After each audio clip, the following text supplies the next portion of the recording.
High, আমি জিনা। তোমরা দেখছো সাইড এ সাইড বি। আর আজকে আমি যার সঙ্গে আড্ডা দেব তাকে তোমরা দেখেছো কখনো ফিল্মে, কখনো ওয়েব সিরিজে, আর সিরিয়ালে তো রোজই দেখতে পাচ্ছ। প্লিজ ওয়েলকাম আমাদের সবার প্রিয়। হাই, নমস্কার।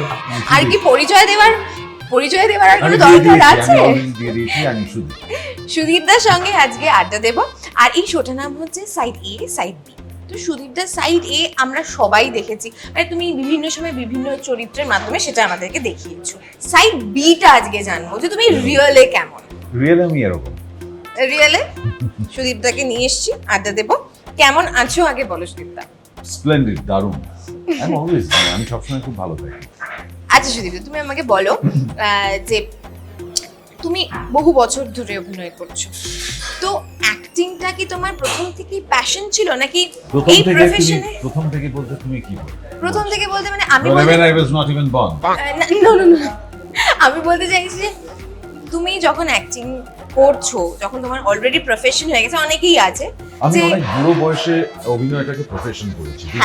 হ্যাঁ যদি তুমি অভিনয়ের কথা বলো, we got this seed of acting যখন আমরা খুব ছোট। আমার বোধহয় 4-5 বছর বয়স, কারণ আমাদের এই সরস্বতী পুজো ওয়াজ আ মেজর ইভেন্ট। এবং সরস্বতী পুজোর অঞ্জলি দেওয়ার পরে আমাদের কুল টুল খাইয়ে আমাদের হাতে একটা করে স্ক্রিপ্ট ধরিয়ে দেওয়া হতো। সাধারণত সেটা রবীন্দ্রনাথ ঠাকুরের কোনো ছোট হাসির নাটক, ছোটদের নাটক। এবং দুপুরবেলা খিচুড়ি টিচুড়ি খেয়ে সেটা রিহার্সাল হতো, এবং সন্ধ্যেবেলা মেকআপ টেকআপ করে ড্রেস ট্রেস পরে সেটার নাটক করা হতো। ঠিক আছে, এটা হচ্ছে এক। তারপর হলো দুর্গাপুজোতেও ছোটদের নাটক হতো কোনো একটা দিন আর কি। আমাদের ছোটবেলায় তো এরকম থিমের ধাক্কাধাক্কি আসেনি, আমরা সবাই মিলে ভীষণ পুজো করতে পারবো। সত্যিকারের বারোয়ারি পুজো হতো, আমরা বেড়াতে এবং কোনো একটা দিন পুজোর রাত্রে, হয় অষ্টমী, নয় নবমী, নয় দশমী, কোনো একটা রাত্রেবেলায় নাটকটা হতো আর কি।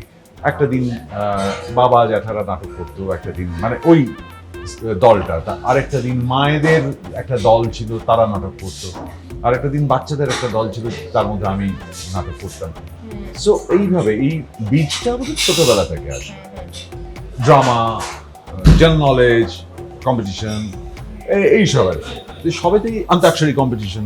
আমার কাছে গানের স্টক প্রচুর ছিল, কারণ আমি প্রচুর রেডিও শুনতাম, আর পুরোনো গানের স্টক খুব ছিল। তো এইগুলো সব থাকতো আর কি, যাতে আমি নর্মাল ক্লাস থেকে ভয় করতাম। Lot of activities. ওকে, মানে তখন থেকেই, মানে ছোট থেকেই তুমি অ্যাক্টিং করার ইচ্ছেটা ছিল। এইটা হ্যাঁ, এটা কিন্তু মানে অ্যাক্টিং এর প্রতি ভালোবাসা নয়, মানে না ভালোবাসা। বুঝতে পেরেছি।